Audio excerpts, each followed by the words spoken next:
আর ওই আলামতগুলো যখন দেখা দিবে নবী বলছে ধারাবাহিক আযাব গজব আসবে। কি কি আযাব? রিহান হামরা, লাল আগুনের বাতাস আসবে। জালজালাতান, ভূমিকম্প আসবে। খাসফান, মাটি ধসাইয়া মানুষকে ধ্বংস করা হবে। মাসখান, চেহারা বিকৃত করে শাস্তি দেওয়া হবে। কাসফান, পাথরের বৃষ্টি বর্ষণ করা হবে। নবী বলছে, কোরআনুল কারীমে আল্লাহ বলছেন মুনাফিক তার চিহ্ন কি? কোরআনে আল্লাহ বলছে মুনাফিকের 1 নাম্বার চিহ্ন ওয়া ইদা কামু ইলা সালাতি কামু কুসালা, নামাজ পড়ে অলসভাবে। কিভাবে নামাজ পড়ে? এ জামুয়ারি উডিয়ের আরি, আচ্ছা এরকম শুরু করছো 2টা না বাজে, এই আজ্ঞায় ফিচ্ছায় কোয়ায়, ঠিক কিনা বলেন না? এই রোগ সবচেয়ে বেশি মহিলাদের। দুপুর 1টা বাজে জোহরের আজান হয়, বুড়ি জোহরের নামাজ পড়ে 3:30 ফোনে 4টা বাজে।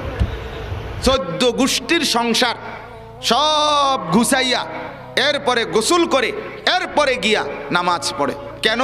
আপনি গোসল সারা ভাত তরকারি রাঁধলেন, গোসল করে নামাজ পড়ে এরপরে রান্নাবান্নার বাকি কাজটুকুও তো ইচ্ছা করলে করতে পারতো কিনা বলে? সম্পূর্ণ খামখেয়ালি, গাফলতি।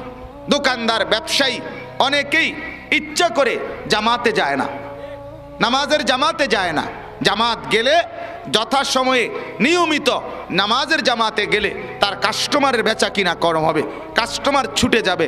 4 রাকাত ফরজ নামাজ মসজিদের জামাতে পড়তে সর্বোচ্চ 1 ঘন্টা লাগে কিনা? কথা বলেন না কেন? আধা ঘন্টা, 20 মিনিট, সর্বোচ্চ 10 মিনিট। 10 মিনিটে একটা এই রামকৃষ্ণপুর বাজারের ব্যবসায়ী, যেই কোনো ব্যবসায়ী এখানে 2 লাখ টাকা বেচ চালাইব, কেডা এটা? কথা বলেন না কেন? একজন আছে এরকম ব্যবসায়ী? না। অল্প কিছু টাকা 10 মিনিটে হয়তো 20, 50, 100, 200 টাকা তোমার কি হলো? বেচা কিনা হইল নামাজের এই টাইমটাতে। কিন্তু যদি 4 রাকাত নামাজের সেজদা করতা তো কি অর্জন হইতো? একটা সেজদায় আল্লাহর কসম গোটা দুনিয়া এবং তার চাইতে বেশি দামি আখিরাতের পুঁজি কামাই হইতো। নবীজি বলছে লা সাজদাতুন ওয়াহিদাতুন খায়রুম মিনাদ দুনিয়া ওয়া মা ফিহা, একটি সেজদা দুনিয়া এবং তার মধ্যে যা আছে তার চাইতে উত্তম। তাহলে 4 রাকাত নামাজে তো 8টা সেজদা, আর শুধু সেজদার সওয়াবে না, এটা রুকু, আত্তাহিয়াতু, দুরূদ শরীফ, দোয়ায়ে মাসুরা, সূরা ফাতিহা, আরো যে সূরা মিলাইলেন, নামাজে যে দাঁড়াইলেন, নিয়ত বাঁধলেন, ওযু করলেন, সময় নিয়ে মসজিদে আসলেন, জামাতের সাথে পড়লেন, বড় জামাতে পড়লেন, জামে মসজিদে পড়লেন, এডি আপনার লাভ কত? আর আপনি কামাই করলেন কত? ছেড়ে দিলেন কত? কামাই করলেন কত? হায় বোকা মানুষ, বোকা মানুষ। আল্লাহ তাআলা আমাকেই বুঝার তৌফিক দান করেন। তাইলে জামাতের সাথে নামাজ আদায় করা, ওয়াক্ত হলেই নামাজ আদায় করা আল্লাহর কাছে সবচেয়ে প্রিয় আমল। 2 নাম্বার যেটা বলার জন্য আমি বলছি, কুলতু সুম্মা আইয়ুন, সাহাবী জিজ্ঞেস করলেন হযরত আব্দুল্লাহ ইবনে মাসউদ, ইয়া রাসূলুল্লাহ, এরপরে আল্লাহর কাছে সবচেয়ে প্রিয় আমল কোনটি? নামাজের পরে নবীজি বললেন বিররুল ওয়ালিদাইন, পিতা মাতার সহিত উত্তম আচরণ করা। দেখেন ওই কোরআনে আর হাদিস মিলছে কিনা দেখেন। ঠিক হাদিসও একই রকম। নামাজ আল্লাহর ইবাদত, এটার পরেই করণীয় নবীজি শ্রেষ্ঠ আমল বলছেন পিতা মাতার সহিত কি করা? উত্তম আচরণ। এবার শুনেন, রাসূলুল্লাহ সাল্লাল্লাহু আলাইহি ওয়াসাল্লাম হাদিসের মধ্যে বলছেন কিয়ামতের কতগুলো আলামত বলছে নবী, মন্দ আলামত যেগুলো কিয়ামতের পূর্বে সংগঠিত হবে। আর ওই আলামতগুলো যখন দেখা দিবে নবী বলছে ধারাবাহিক আযাব গজব আসবে। কি কি আযাব? রিহান হামরা, লাল আগুনের বাতাস আসবে। জালজালাতান, ভূমিকম্প আসবে। খাসফান, মাটি ধসাইয়া মানুষকে ধ্বংস করা হবে। মাসখান, চেহারা বিকৃত করে শাস্তি দেওয়া হবে। কাসফান, পাথরের বৃষ্টি বর্ষণ করা হবে। নবী বলছে আরো তসবির দানা যেভাবে ছিঁড়ে দিলে, কেটে দিলে একটার পর একটা দানা, 100 দানা পড়তে কতক্ষণ লাগবে? এই ক্ষণিকের মধ্যে তা আল্লাহর নবী বলেন এইভাবে ধারাবাহিক মুসিবত আযাব গজব আসতে থাকবে। ওই আলামতগুলো যখন ব্যাপকভাবে দেখা দিবে, এই আলামতগুলোর মধ্যে 4টা আলামত শুধু আমি অর্থ বলতে চাই। এক, আল্লাহর নবী বলেন আতা আর রাজুলু ইমরাআতাহু, যখন ব্যক্তি পুরুষ তার স্ত্রীর গোলামি করবে। বেডির কি করবে? গোলামি করবে, স্ত্রীর গোলামি। স্ত্রীর গোলামি, একটা লোটা, একটা বদনা, একটা দাও, ফাঙ্গাস, তেলাপিয়া, ধনিয়াপাতা, কাঁচামরিচ, টমাটো, এমন কোনো বস্তু নাই বেটা চেনে না, বেটা এগুলো বোঝেই না। এই বেটার দায়িত্ব হইল শুধু টাকা রোজগার করা আর সমস্ত পণ্য কিনে বাজার থেকে মহিলারা। আস্তাগফিরুল্লাহ, আস্তাগফিরুল্লাহ। মানে সে একটা গোলাম, সে শুধু টাকাটাই না দিবে আর বাকি সব কিছু করবে তার বউ। এর চাইতে বড় আত্মমর্যাদাহীন বেগায়রত পুরুষ আর কেউ হইতে পারে না। এটা পৌরুষবিহীন পুরুষ, আত্মমর্যাদা বোধহীন মানুষ, বেগায়রত, বেগায়রত, অপদার্থ। এটা প্লাস্টিক, এটা প্লাস্টিকের বালতি। এটা হামিয়া বেগায়রত। এটা স্ত্রীর গোলামি করা।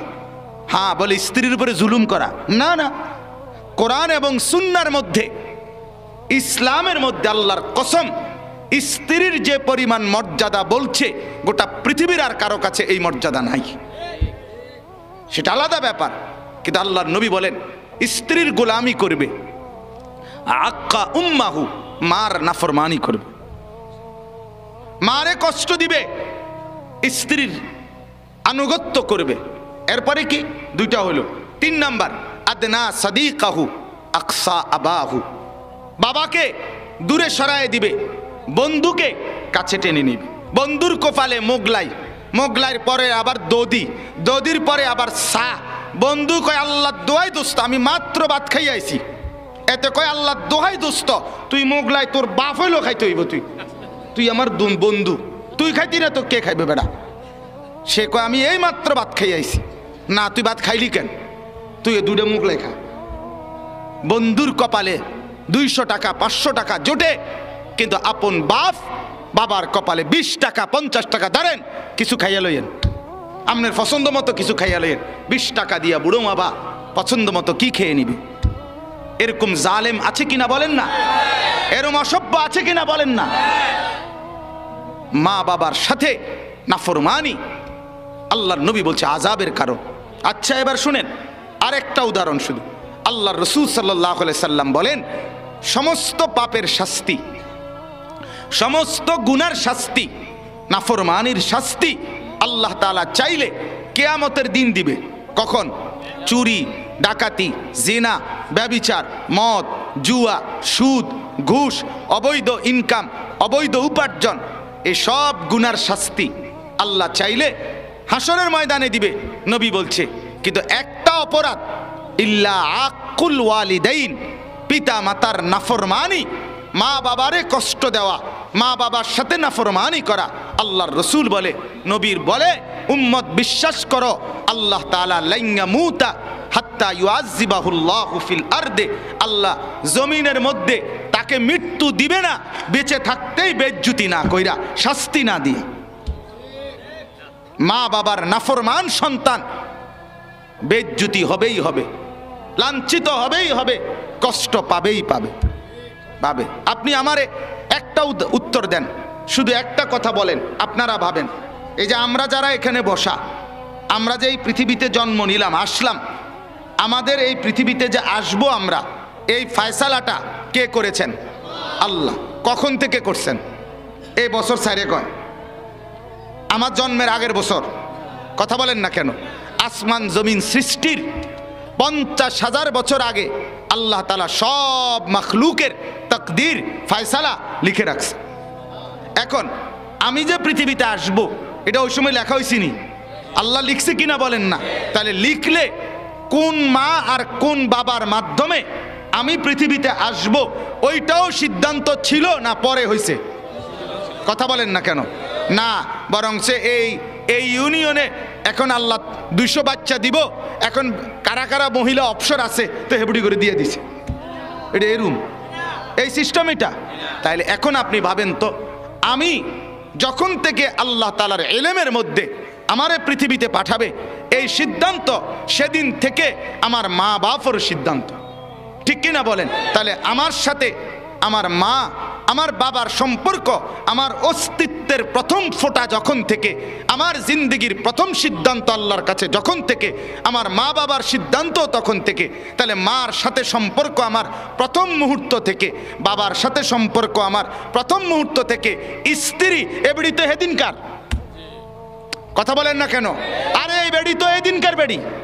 25 বছর পরে না বিয়ে করছি, 28 বছর পরে না বিয়ে করছি, 30 বছর পরে না বিয়ে করছি, তো এই মহিলা তো সেদিনকার। ছেলে মেয়ে সে তো আরো পরের, শ্বশুর শাশুড়ি এরা তো সেদিনকার। তাইলে এই 25 বছর পরের এক নারী, 25 বছর পরের সন্তান, তার জন্য তুমি অস্তিত্বের প্রথম ফোঁটা, প্রথম অংশ, সিদ্ধান্তের প্রথম মুহূর্ত, ওই মা বাপ তোমার সাথে, তাদেরকে ভুলে গেলা কেমনে বলেন আপনি? অতএব আমি আপনি প্রত্যেকেই উসিকুম ওয়া ইয়ায়া, আমি আমাকেও বলছি আপনাকেও বলছি, দুজন মিলেমিশে আমরা প্রত্যেকে সিদ্ধান্ত নেই যে ইনশাআল্লাহ পিতা মাতার সহিত উত্তম আচরণ করবই করব, করবই করব, করবই করব ইনশাআল্লাহ। সবাই বলেন ইনশাআল্লাহ, সবাই বলেন ইনশাআল্লাহ। দেখেন, মা বাবার বৃদ্ধ বয়সে খেদমত করা একটু কঠিন। তাদের আবদার, তাদের চাহিদা, তাদের জরুরত পূরণ করা একটু কঠিন, কিছুটা বিরক্তিকর, কিছুটা কষ্টকর, ঠিক আছে, এটা আল্লাহও জানে, এটা রসুলও জানে, এজন্য পুরস্কারও তো সীমাহীন। আমনেরে পরিশ্রম অনুপাতে যদি এমন হইতো টাকা 30,000 মা মরার পরে দিয়ে দিছে আল্লাহর পক্ষ থেকে, ফেরেশতা আইসা ধরো মার খেদমত করছো, ধরো টিয়া 30,000 দিয়ে দিলাম, কষ্ট করছো, কিছু কিছু করে নিও, এরকম কথা বলেন না, এরকম কিছু তো রব্বুল আলামিন বলে, আমি তো দেখছি মার জন্য কষ্ট করছো, বাবার জন্য কষ্ট করছো, যাও আমি মাওলা পুরস্কারও দিচ্ছি, আমার জান্নাত তোমাকে দিয়ে দিলাম। তাহলে পুরস্কার কি ছোটখাটো? তাহলে আপনি একটু কষ্ট করবেন না? আপনি 1 কোটি টাকা কামাই করবেন, আপনি বইয়া বইয়া 3 বেলা ঘুমাইয়া, কথা বলেন না? আপনি যদি সপ্তাহে 2 দিন দোকান খুললা আপনি কোটিপতি হইবেন, হ্যাঁ এই রং। তাইলে যে শিল্পপতি হয়, যে কোটিপতি হয়, যে বেশি উপার্জন করে, তাকে তো মেহনত করতে হয় বেশি। তাহলে আমি জান্নাত নেব, বিনিময়ে আমাকে একটু কষ্ট করতে হবে না? এটা কি উচিত কোনো? আল্লাহ তাআলা বুঝার তৌফিক দান করেন। অতএব প্রত্যেকে ইনশাআল্লাহ বান্দার হক আদায়ের 1 নাম্বার মা বাপ। যেই কোনো ব্যক্তি এখানে আমরা প্রত্যেকে সিদ্ধান্ত নেন, নিজের আখিরাত বরবাদ তো হবেই, দুনিয়াতেও বেজ্জতি হবেন, দুনিয়াতেও বেজ্জতি হবেন। 40 বছর সংসার করার পরে যদি দেখেন ছেলেটা আরেক বেড়ার মাইয়া লইয়া ভাগ্যা গেছে, তো আপনার রইছে কি? 50 বছর সংসার করার পরে যদি দেখেন মেয়েটা আপনার আরেক বেড়ার লগে, আরেক ছেলের লগে চলে গেছে, আপনার জীবনে রইল কি? যদি দেখেন স্ত্রী আপনাকে বাদ দিয়া আরেক পুরুষের সাথে পরকীয়া প্রেম করছে, অবৈধ সম্পর্ক করছে, তাইলে আপনার জীবনের আর রইল কি? তাইলে শাস্তি শুধু দুনিয়াতে দিবে কন্যাইয়া না, বরং আল্লাহ তাআলা যেই কোনোভাবে মা বাবার নাফরমান সন্তানকে বেজ্জতি করবেই করবে, করবেই করবে। রসুলের ওয়াদা মিথ্যা হবে না। আল্লাহ তাআলা আমাদেরকে বুঝার মানার সহজ করে দেন, বলেন আমিন। এরপরে দেখেন আর একটা উদাহরণ, একটা বলে আমি বাকিগুলো শুধু আপনারা পরে বুঝে নেবেন ইনশাআল্লাহ। আর একটা উদাহরণ একটু বলি, সেটা হলো 2 নাম্বার, আত্মীয় স্বজনের সহিত উত্তম আচরণ করো। কার সহিত বলেন না? কার সহিত? আত্মীয় স্বজন। এটা বললেই আমার কথাটা শেষ। আত্মীয় স্বজনের ক্ষেত্রে আমি প্রথম যে কথাটা বলতে চাই, নবী সাল্লাল্লাহু আলাইহি ওয়াসাল্লাম বলেন, মান আহাব্বা আন ইউবসাতা লাহু ফি রিজকি ওয়া ইউনসা লাহু ফি আথারি ফালিয়াসিল রাহিমাহু। সুবহানাল্লাহ।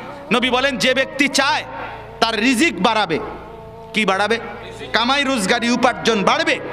আরেকটা হলো যে চায় তার হায়াত বাড়ুক, যে তার রিজিক বাড়াতে চায় এবং হায়াত বাড়াইতে চায়, আল্লাহর নবী বলেন সে যেন আপন আত্মীয় স্বজনের সহিত উত্তম আচরণ করে। আপন চাচা, মামা, ফুফা, খালু, জ্যাঠা, স্ত্রী, ছেলে, মেয়ে, ভাই, বোন, এই আপন স্বজন যারা, তাদের সহিত উত্তম আচরণ করে আল্লাহর নবী বলেন রিজিকও বাড়বে, আবার হায়াতও বাড়বে, হায়াতও বাড়বে। আচ্ছা, 2 নম্বর, নবী সাল্লাল্লাহু আলাইহি সাল্লাম বলেন রহমান আল্লাহর একটা নাম, জানেননি? রহমান। এই কুল কায়নাতের মধ্যে যত কিছু আল্লাহ তাআলা রহমান নামের রহমত দিয়ে চলতেছে।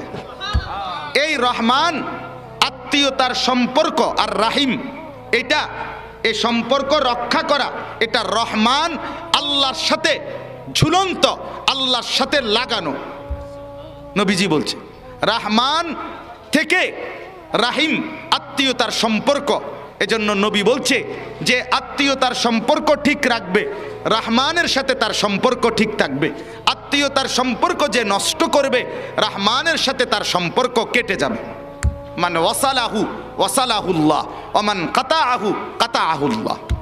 আত্মীয়তার সম্পর্ক যে বজায় রাখবে, আল্লাহ তার সাথে সম্পর্ক ঠিক রাখবে। আত্মীয়তার সম্পর্ক যে নষ্ট করবে, আল্লাহ তার সাথে সম্পর্ক নষ্ট করে দিবে। অতএব আত্মীয়তার সম্পর্ক বজায় রাখা এটা অত্যন্ত জরুরি, অত্যন্ত জরুরি। বড় আফসোসের ব্যাপার, আমি আমাকেই বলছি, আপনি আপনাকে নিয়েই ভাবেন।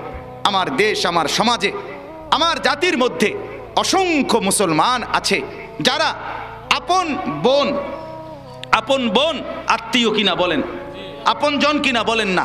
তাইলে আপন বোন, আপন রক্তের বোন, আপন বোন তার সম্পত্তি বাবার মৃত্যুর পরে তার প্রাপ্য সম্পত্তি দেয় না, এরকম অসভ্য, এরকম নাদান আমার সমাজে, আমার দেশে আছে কিনা বলেন? বলেন। আপন বোনকে সম্পত্তি দেয় না, বছরের পর বছর। এরকম নিকৃষ্ট পিশাচ, এরকম অসভ্য জানোয়ার এই সমাজে হাজার হাজার লাখ লাখ আছে, লাখ লাখ আছে। এটা বান্দার হক, এটা আপন বোন। আশ্চর্য, কি বলে নিবাগা নিবাগা, তাহলে ভাই বোনের সম্পর্ক রাখতে না, বোন বাগিনা লই আর আইতা না। কথা বলেন না কেন? মানে কি বুঝাইলো? এই ডাকাত বুঝাইলো কি জানেন? এই বকিলে কি বুঝাইলো? বুঝাইলো আপন বোন তার ছেলে মেয়ে নিয়ে যদি আমার ঘরে খানা খাইতে হয়, তাহলে জমি দিয়া খানা খাইতে হইব। আর গ্রামের 14 গোষ্ঠী মানুষ, চতুর্দিকের হাজারো মানুষ আমার ঘরে মাছ গোশত বছরের পর বছর যখন তখন মেহমান হয়ে খাইতে পারে, তারা জমি দিতে হয় না। আপন বোন জমি দিয়া তারপরে তার ঘরে ভাত খাইতে হইব। তোর মতো পিশাচ নিকৃষ্ট জানোয়ার এই সমাজে আর কেউ নাই বেটা, আর কেউ নাই বেটা।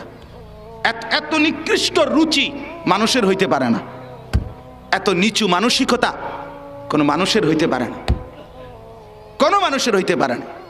এটা কেমন ইনসাফের কথা? আপন ফুফু বছরের পর বছর তার সম্পত্তি দেয় না, এমন জালিম আছে কিনা বলেন?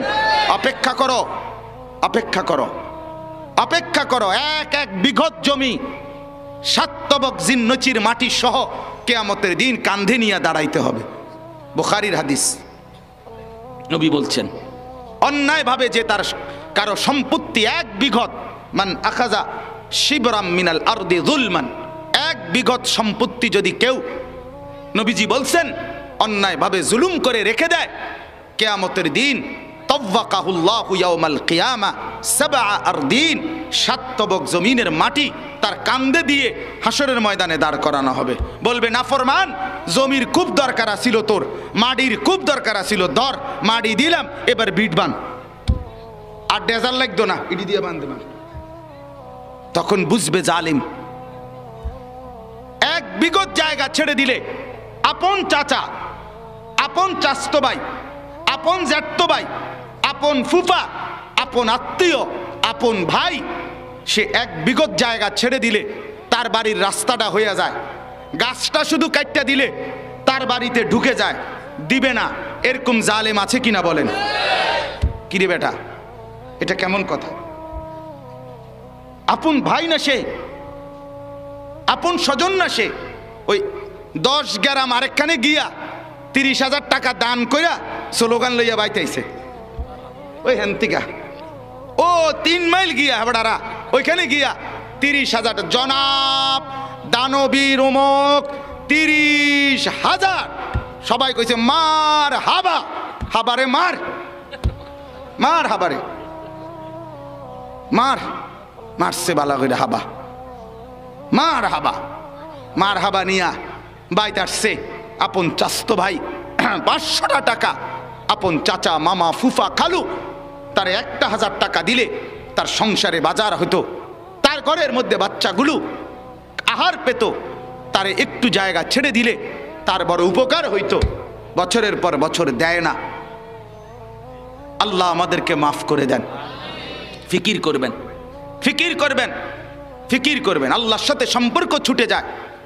রাসূলুল্লাহ সাল্লাল্লাহু আলাইহি সাল্লাম বলেন, মান কানা ইউমিনু বিল্লাহি ওয়াল ইয়াউমিল আখির ফালিয়াসিল রাহিমাহু, যে আল্লাহকে মানে আখিরাতকে মানে সে যেন তার আত্মীয়র সাথে সম্পর্ক বজায় রাখে।